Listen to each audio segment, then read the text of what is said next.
tardes. Vamos a iniciar nuestro estudio del libro de Apocalipsis y vamos a abrirlo, la Biblia, en el libro de Apocalipsis, en el capítulo 6.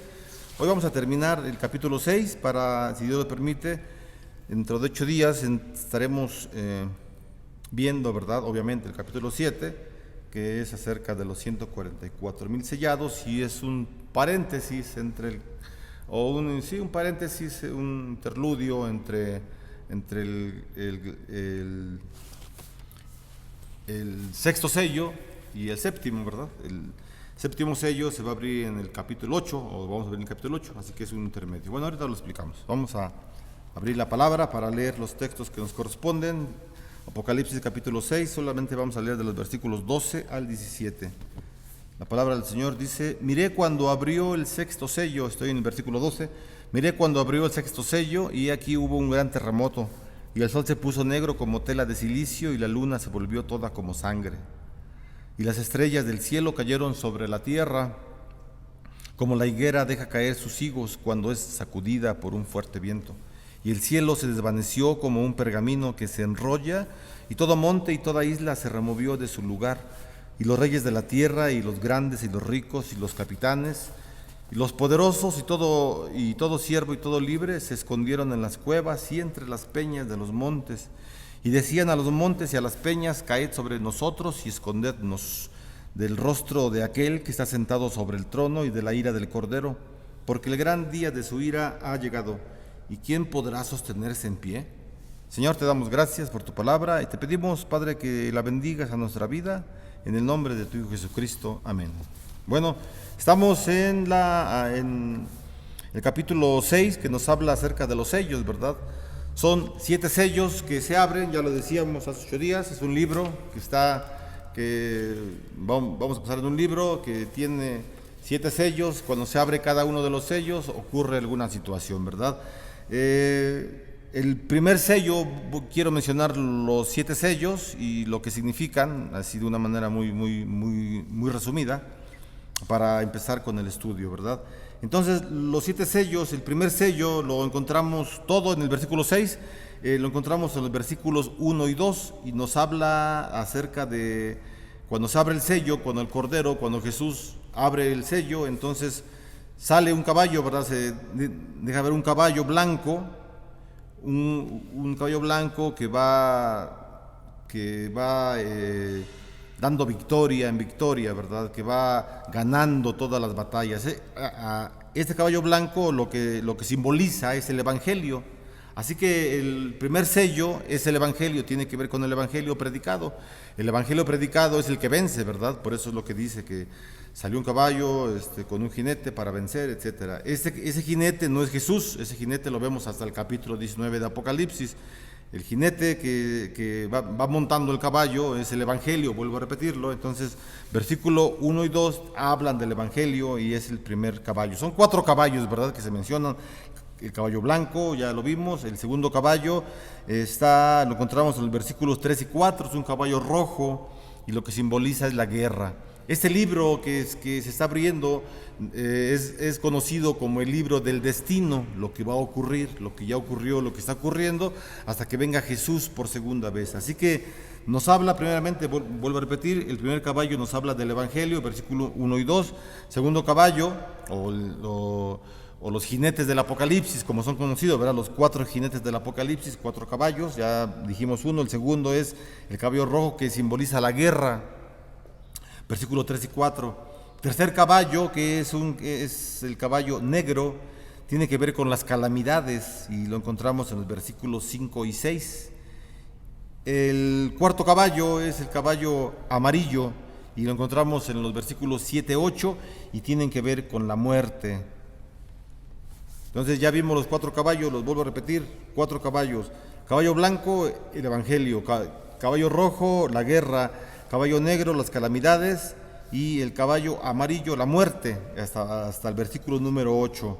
Hace 8 días vimos los versículos 9 al 11, en donde se abrió el quinto sello, ¿verdad?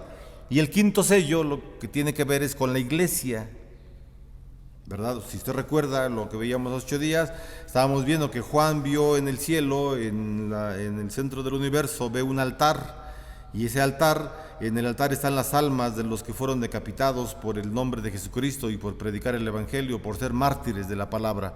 Así que esta imagen nos remite al libro de Levíticos capítulo 4, en donde en el Antiguo Testamento los sacerdotes, ¿verdad?, hacían sacrificios de los animalitos y ponían la sangre en el altar. Bueno, este altar es lo que está viendo, se conoce como el altar del holocausto. Este altar del holocausto, el Levítico capítulo 4, Juan lo transpola, ¿verdad?, hasta la imaginería que estamos viendo, y él lo simboliza, ¿verdad?, con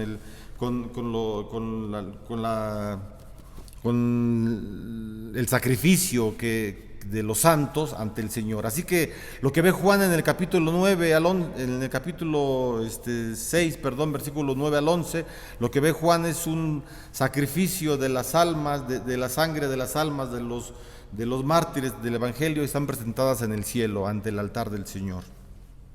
Estamos en el quinto sello, estamos diciendo lo que ocurrió en el quinto sello, y que tiene que ver con la iglesia, ¿verdad? Y el sexto sello que vamos a ver hoy tiene que ver con los incrédulos, es del versículo 12 al 17. Y finalmente el último sello lo vamos a ver en el capítulo 8, en los primeros 5 versículos, y en el capítulo 8 que está el séptimo sello, tiene que ver con la segunda venida de nuestro Señor Jesucristo. Ahí están entonces, son los 7 sellos, los versículos en donde están todos en el capítulo 6 y el significado de ellos. Primer caballo, evangelio; segundo caballo, guerra; tercer caballo, calamidades; cuarto caballo, muerte. Cada uno es un sello, ¿verdad? Quinto sello tiene que ver con la iglesia; sexto sello con los incrédulos; y séptimo sello con la segunda venida de Jesús. Hoy vamos a ver entonces el sexto sello, ¿verdad?, que tiene que ver con los incrédulos, versículos del 12 al 17, ¿verdad? Bueno, ya estamos considerando lo que estamos viendo, ¿verdad? Y entonces en esos versículos 12 al 17 representan la respuesta a la pregunta que al abrirse el quinto sello plantean los mártires que están debajo del altar. ¿Cuál es la pregunta? ¿Hasta cuándo esperarás para juzgar y vengar nuestra sangre? ¿Verdad? Usted recuerda, ¿verdad?, lo que vimos en lo último, las almas que están en el altar. Nos regresamos un poquito a hace 8 días, versículos 9 al 11, y ahí en el altar las almas de los decapitados dicen al Señor: ¿hasta cuándo, Señor justo y santo, vengarás nuestra sangre? Y decíamos que esta exclamación no son palabras de venganza, ¿verdad? No son palabras en donde las almas de los decapitados, los mártires, están diciendo, no es Pablo que está hablando, y Señor, ¿cuándo vas a vengarme que me decapitaron, ¿verdad? Ni Pedro, Señor, venga mi muerte, que me crucificaron boca abajo, Señor, ¿hasta cuándo vas a vengarme? No es una venganza personal, ni mucho menos. Lo que ellos quieren es que el nombre de Dios sea vindicado, que sea lavado, que sea defendido el nombre del Señor. Eso es, se refiere a eso la expresión, ¿verdad? ¿Hasta cuándo, Señor justo y santo? Entonces, esta pregunta de los santos, ¿hasta cuándo, Señor, nos vengarás?, viene a la respuesta, pues, a la pregunta. La respuesta la encontramos en los versículos del 12 al 19, ¿verdad? Del 12 al 17, perdón. Porque dicen las almas de los decapitados: Señor, ¿cuándo vas a vengarnos? Y el Señor entonces abre el sello, el sexto sello, y comienza entonces la destrucción de todos los incrédulos. Ahí está la respuesta a la pregunta: ¿hasta cuándo vas a vengarme? En este instante, como si dijera el Señor, en este instante, en la apertura del sexto sello. Entonces, hermanos, esta respuesta, ¿verdad?, a la pregunta de ¿hasta cuándo esperarás para juzgar y vengar nuestra sangre? Esa respuesta transmite la certeza de que sus muertes serán vindicadas, de que las muertes de las almas decapitadas serán vindicadas, serán limpiadas, ¿verdad? Serán defendidas. Y también entonces Como efecto, como efecto de esta venganza de las almas decapitadas, se producirán grandes trastornos cósmicos y la sociedad secular responsable del asesinato de los creyentes entonces entenderá que Dios ha puesto en marcha la cadena de sucesos y de acontecimientos que dan completa expresión a su ira, a la ira de Dios. Versículo del 12 al 14, ya lo leímos, ¿verdad? Y bueno, con la apertura del sexto sello comienzan los grandes trastornos cósmicos que anuncian el inicio de los últimos días. Eso es lo que anuncian los versículos del 2 al 14. Entonces, con la apertura del sexto sello comienzan los grandes trastornos cósmicos que anuncian el inicio de los últimos días. El terremoto que se menciona, ¿verdad?, aquí en los versículos, era bueno, no solamente aquí, sino el terremoto en general para la cultura judía, era un elemento típico de las visitaciones divinas, ¿verdad? Por ejemplo, cuando Dios descendió sobre el Sinaí, todo el monte se estremecía. Ahí en el libro de los Éxodos, capítulo 19, versículo 18, eso es lo que menciona, ¿verdad? Que el Señor baja al Sinaí, el Señor se manifiesta ahí en el monte Sinaí para dar los mandamientos, y lo que ocurre es que pues el monte se estremece, ¿verdad? La gente se espanta, el Señor le dice a Moisés, junta a la gente porque quiero hablar con ellos, y la gente va contenta, alegre, pensando que Dios se va a manifestar de una manera pues sí bonita, ¿no? Con, no sé, con angelitos que bajen del cielo y así, con cosas bonitas, con cánticos. Y la gente va alegre al monte Sinaí, y el Señor comienza a manifestarse en temblor, empieza a temblar y se estremece la tierra y la gente se espanta, ¿verdad? Entonces, Isaías profetiza también, ¿verdad? Bueno, eso ocurrió con Moisés en el libro de Éxodo. También el profeta Isaías, tiempo después, profetiza que en aquel tiempo la gente se esconderá en las cuevas por el terror del Señor. Dice Isaías capítulo 2, versículo 19, lo que ya dijimos, cuando se levante para hacer temblar la tierra. También el profeta Ageo, en el capítulo 2, versículo 6, dice, una vez más, dentro de poco yo haré temblar los cielos y la tierra, el mar y la tierra firme. Así que, como digo, para los judíos este tema de los temblores era un acto de juicio, ¿verdad?, por parte del Señor. Era una presencia, pero una presencia fuerte del Señor en el mundo, ¿verdad? Entonces, el terremoto irá acompañado, ¿verdad?, dice la Escritura en Apocalipsis, irá acompañado por el ennegrecimiento del sol, que se pondrá de luto, y el enrojecimiento de la luna, que adquirirá la tonalidad de la sangre. Quizá este color que la luna pueda adquirir sea pues por algún evento catastrófico dentro de la Tierra, por algún tipo de explosión o algún tipo de situación que la luna tome este color, ¿verdad?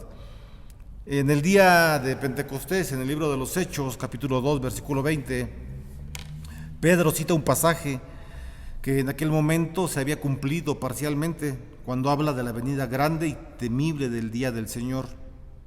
Dice Pedro en Hechos 2:20, el sol se convertirá en tinieblas y la luna en sangre.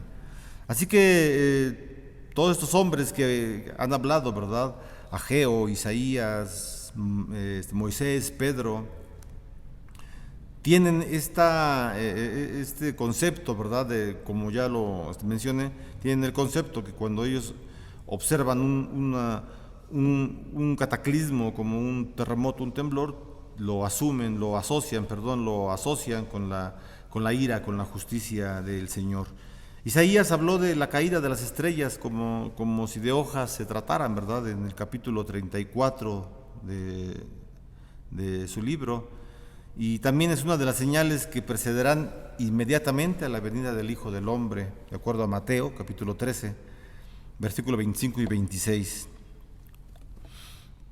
Y la caída entonces de estrellas sobre la tierra solo podía significar una cosa para los antiguos, ¿verdad? Había llegado el fin del mundo. Así que cuando ellos escuchan todo esto de caída de estrellas, terremotos, etcétera, ellos lo asumen como el fin de los tiempos, ¿verdad? Los cielos se enrollarán como las dos mitades de un pergamino que se hubiera partido por el centro. Entonces, y también la eliminación de su lugar de todas las montañas y las islas, podría ser un texto que se inspiró en el profeta Nahum, capítulo 1, versículo 5, que dice: los collados se derriten.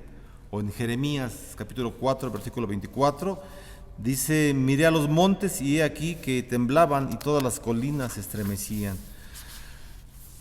Juan entonces está tomando, ¿verdad?, las ideas del Antiguo Testamento, está tomando los conceptos, en este caso de los temblores y lo que asumían los antiguos, y los está trayendo ahora también a la teología del Nuevo Testamento y escribiendo este libro que para mucha gente, cuando lo lean los primeros lectores, van a entender algo literal, ¿verdad? Que cuando ellos vean un terremoto, cuando vean el cielo cuando vean el sol ponerse negro y la luna roja, son señales que el Señor viene ya por segunda vez. Y bueno, entonces en otros pasajes, ¿verdad?, del libro de Apocalipsis se representan a las personas tan obsesionadas en la búsqueda de sus placeres, que ni una plaga de demonios ni un calor abrasador son suficientes para llevarles al arrepentimiento. O sea, lo que está presentando aquí Juan son eventos que pueden servir, ¿verdad?, a las personas a que encuentren un arrepentimiento. Pero dice el capítulo 9, versículo 20, que hay personas que, aunque pasen muchas situaciones difíciles en su vida, no van a arrepentirse. Dice Apocalipsis 9:20: y los otros hombres que no fueron muertos con esas plagas, ni aun así se arrepintieron de las obras de sus manos, ni dejaron de adorar a los demonios y a las imágenes de oro, de plata, de bronce, de piedra y de madera, las cuales no pueden ver, ni oír, ni andar. Es decir, el arrepentimiento, hermanos, hermanas, el arrepentimiento es un don del Señor. El arrepentimiento no es del ser humano.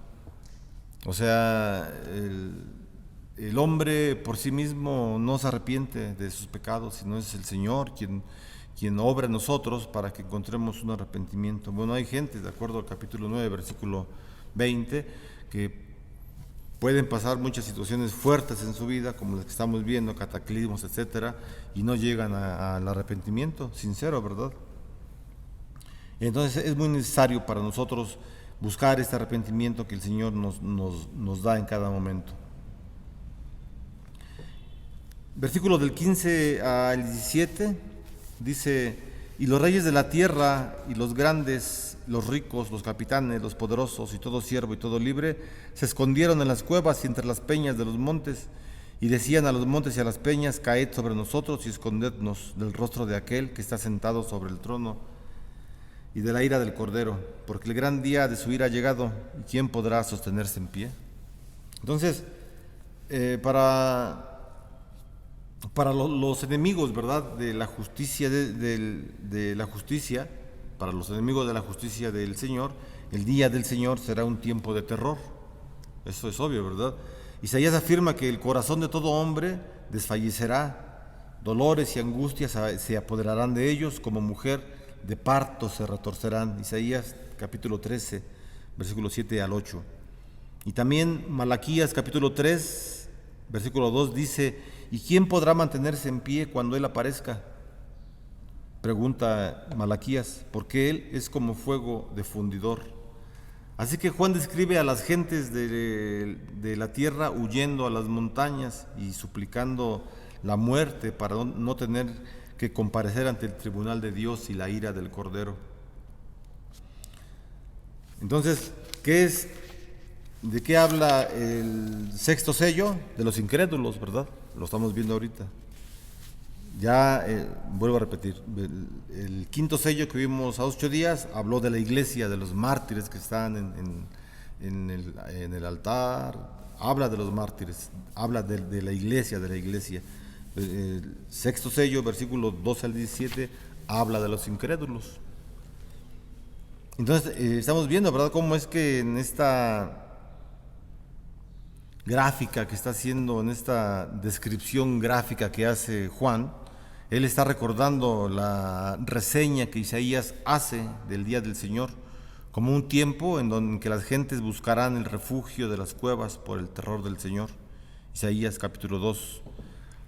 Entonces, de acuerdo a Génesis capítulo 3, también versículo 8, desde el día en que Adán y Eva se escondieron de la presencia de Dios, la acusación de las conciencias ha convertido a los seres humanos en fugitivos de Dios. Sin embargo, ahora no quedan lugares donde esconderse, de acuerdo a Apocalipsis, ¿verdad? O sea, ya son los últimos tiempos, en lo que estamos leyendo, viene el fin de los impíos, el fin de los que no son la iglesia del Señor, y ya no habrán lugares donde puedan esconderse, ¿verdad? Sino que la ira del Señor los alcanzará, porque el último sello nos habla de la segunda venida de Jesús. Entonces, los sellos tienen que ver, ¿verdad?, con el principio del fin del mundo hasta que venga Jesús. Eso es lo que estamos viendo, ¿verdad? Estamos en el sexto sello, estamos en el tema de los incrédulos. Y la ira de Dios entonces es un tema fundamental, ¿verdad?, que encontramos en todo el Nuevo Testamento. Es la ira de Dios es algo muy, muy, muy importante, porque es una realidad presente. Es una realidad presente, ¿verdad? Romanos capítulo 1, versículo 18. Bueno, vamos a leerlo porque no me lo sé de memoria. Romanos 1, 18. Dice, bueno, acerca de la ira, obviamente, ¿verdad? Y este texto nos habla que la ira de Dios es presente. Y vamos a ver otro texto que nos habla que la ira de Dios también es para futuro. Romanos 1:18 dice, porque la ira de Dios se revela desde el cielo contra toda impiedad e injusticia de los hombres que detienen con injusticia la verdad. Entonces, estamos viendo, ¿verdad?, cómo es que la ira del Señor tiene que ver, o sea, es una realidad presente. Ya lo vimos en Romanos, que la ira del Señor se deja ver en este mundo, porque todos desobedecieron, no adoraron al Señor, cambiaron la adoración al Dios verdadero por imágenes, etcétera, etcétera, ¿verdad? Entonces, por esos motivos, porque el hombre no hace lo que Dios quiere que haga, la ira de Dios se deja ver en el presente. Pero también es un acontecimiento escatológico. Ya dijimos que la palabra escatológico tiene que ver con los últimos tiempos. Entonces, la ira de Dios también es un evento que tiene que ver con los últimos tiempos. Apocalipsis, capítulo 19, versículo 5. Vamos a buscar ese texto. Apocalipsis 15, perdón. Apocalipsis 19:15. Dice la palabra: de su boca sale una espada aguda para herir con ella a las naciones, y él las regirá con vara de hierro. Y él pisa el lagar del vino del furor y de la ira del Dios Todopoderoso. ¿Cuándo ocurrirá esto? En el futuro, ¿verdad? Entonces, en los últimos tiempos. Entonces, la ira de Dios tiene que ver con el presente y tiene que ver también con los tiempos escatológicos, con los últimos tiempos, cuando venga Jesús por segunda vez. Bueno, entonces estamos viendo, ¿verdad?, que ya no hay lugares donde esconderse para los incrédulos, porque ya llegó la ira del Señor en ese tiempo y en el futuro. Así que las gentes entonces apelan aterrorizadas a las montañas, ¿verdad?, y a las rocas para que caigan sobre ellos en una escena que recuerda a Oseas, capítulo 10, versículo 8, que dice: entonces dirán a los montes, cubridnos, y a los collados, caed sobre nosotros. Es lo que estamos viendo, ¿verdad?, en el libro de Apocalipsis, lo que ya leímos en el capítulo 6. Estamos en los versículos del 12 al 17, ¿verdad? Dice: y las estrellas del cielo cayeron, versículo 13, como la higuera deja caer sus higos cuando es sacudida por un fuerte viento, y el cielo se desvaneció como un pergamino que se enrolla, y todo monte y toda isla se removió de su lugar. Y los reyes de la tierra, y los grandes y los ricos, los capitanes, los poderosos, y todo siervo y todo libre, se escondieron en las cuevas y entre las peñas de los montes. Ahí se escondieron, pero ya no va a haber ningún lugar donde esconderse. Y decían a los montes y a las peñas: caed sobre nosotros y escondednos. El texto, que quizás sea un texto que está tomando de Oseas, capítulo número 10, ¿verdad? Y decían a los montes y a las peñas: caed sobre nosotros y escondednos del rostro de aquel que está sentado sobre el trono y de la ira del Cordero, porque el gran día de su ira ha llegado.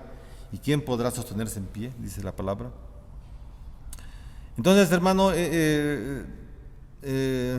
la ira de Dios, ¿verdad?, es un tema fundamental, ya lo dijimos, en el Nuevo Testamento, ya vimos los textos, Romanos 1, Apocalipsis 19, y bueno, la ira de Dios es la respuesta de la santidad de Dios a la maldad persistente e impenitente. Otra vez, la ira de Dios es la respuesta de la santidad de Dios a la maldad persistente e impenitente. O sea, Dios es santo y quiere que haya santidad, ¿verdad?, cerca de Él. Todo aquel que se acerca a Él debe ser en santidad, y cuando no hay santidad, entonces la ira de Dios se deja ver, se manifiesta para las personas, ¿verdad?, para las personas que no siguen, ¿verdad?, estas sugerencias por parte de la Escritura, de que tratemos de estar en una vida diferente. También el profeta Joel, estamos mencionando a muchos textos del Antiguo Testamento porque tiene mucho que ver, ¿verdad? Ya lo hemos comentado también, que Juan es un hombre que conoce el Antiguo Testamento, y la teología que él hace en el Nuevo Testamento es una teología que está basada en el Antiguo. Y el libro de Apocalipsis cita al Antiguo Testamento más de 600 veces, de forma directa o indirecta. Es decir, vienen los textos, algunas veces vienen los textos tal como vienen en el Antiguo Testamento, como el caso de Oseas, Isaías, etcétera, y otros no vienen traducidos de la misma forma, pero la idea es la misma, aluden al Antiguo Testamento, más de 600 textos. Entonces, el libro de Apocalipsis es un libro que está completamente basado en la experiencia de Juan, claro, como profeta, como apóstol del Señor, también era profeta, como un apóstol del Señor, pero también está basado en la teología de los profetas del Antiguo Testamento. Y eso hace entonces del libro de Apocalipsis un libro sumamente confiable para la iglesia, porque está basado en la Escritura y es un libro inspirado por el Señor. Esta pregunta, ¿verdad?, que nos hace Juan es una pregunta retórica, retórica, es una pregunta que contiene ya la respuesta. Dice en la pregunta retórica Juan: ¿y quién podrá sostenerse? Pues la respuesta es nadie, ¿verdad? ¿Y quién podrá sostenerse? Esta pregunta retórica nos recuerda también al profeta Nahum, capítulo 1, versículo 6, que dice el profeta Nahum: en presencia de su indignación, ¿quién resistirá? Y también Malaquías dice en el capítulo 3, versículo 2, ¿quién se mantendrá de pie ante el ardor de su ira? Así que el comienzo del fin ha llegado, y las plagas que vienen a continuación en el capítulo 8, aquí mucha atención, hermanos, es importante para entender el libro de Apocalipsis más. El comienzo del fin ha llegado, ¿verdad?, con la apertura del sexto sello, y también del séptimo, porque el séptimo estamos viendo que ya es la venida de Jesús. Entonces, el comienzo ha llegado, y las plagas del capítulo 8, el capítulo 9, que nos hablan acerca de las 7 trompetas, y también hasta el capítulo 16, todo el capítulo 16, que nos hablan de las 7 copas. Estas 7 trompetas y las 7 copas son sucesos que van a ocurrir, que son parecidos a los sellos.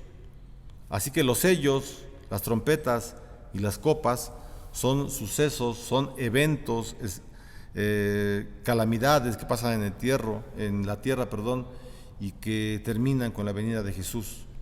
¿Sí? O sea, en los sellos se da una descripción de los caballos: guerra, hambre, pestilencia, toda la cosa.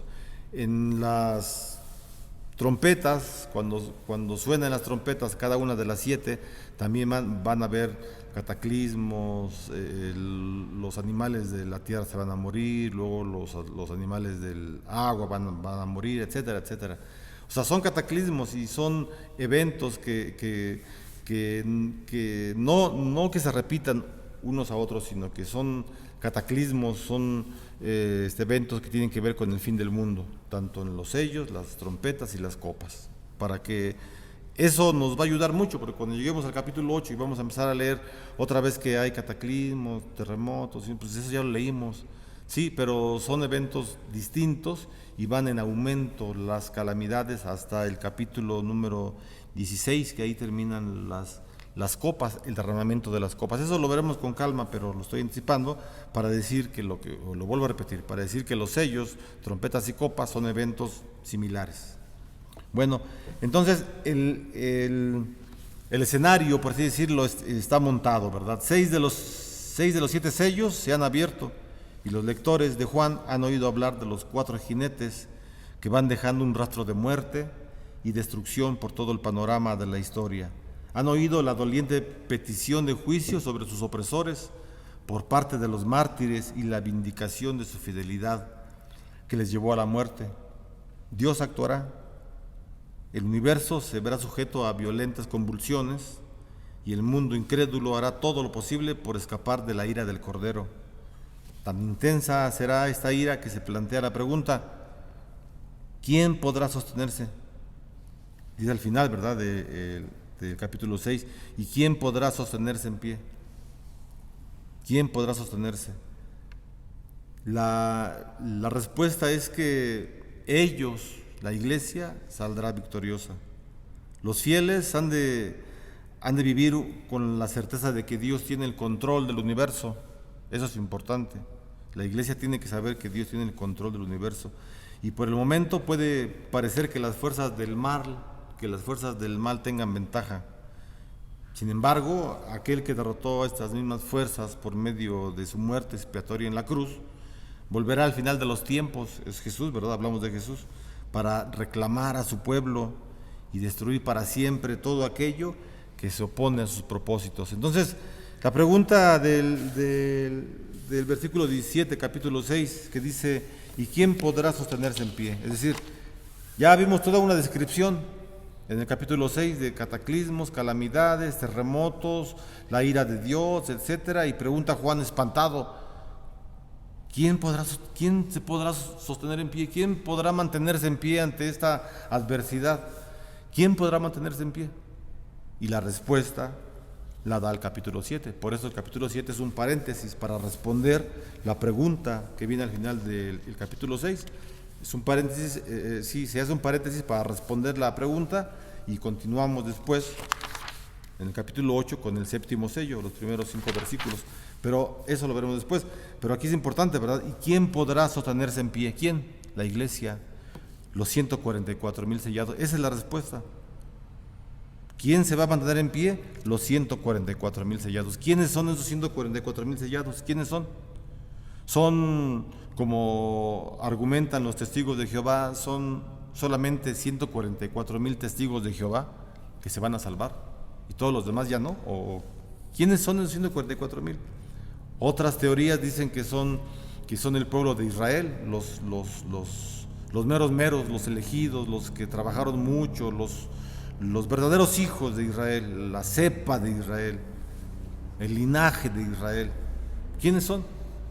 Si leemos el texto y de acuerdo a la interpretación que estamos teniendo y de acuerdo al estudio que estamos teniendo de todo el libro hasta el 6º capítulo, los 144,000 sellados, pues es la iglesia, hermanos. Es el número 144,000 es simbólico, nada más para que se aluda a un número completo, para que se refiera a un número total y completo. No son 144,000 literalmente, sino es un número que se da para dar a entender que el número completo de la iglesia, de los escogidos del Señor, son los que se van a mantener en pie ante tanta adversidad. Ese es el capítulo 7 y bueno, por eso vamos a estudiarlo más adelante si Dios así lo permite. Vamos a terminar con una oración. Señor, gracias te damos porque nos permite, Señor, terminar el estudio de este día. Oramos a ti para que nos permitas continuar, Señor, estudiando la Biblia, toda la Biblia, Señor, y en este caso tu libro de Apocalipsis. Bendícenos, Señor, y siempre recuérdanos que a pesar de las situaciones difíciles que pasemos en ese mundo, sabremos que Jesús vendrá por segunda vez, Señor, para hacer su reino eterno. Te damos gracias en el nombre de Jesús. Amén. Hermano, que la gracia del Señor Jesucristo, el amor de Dios y la comunión con su Espíritu Santo sean hoy y siempre con cada uno de ustedes y sus familias. Amén.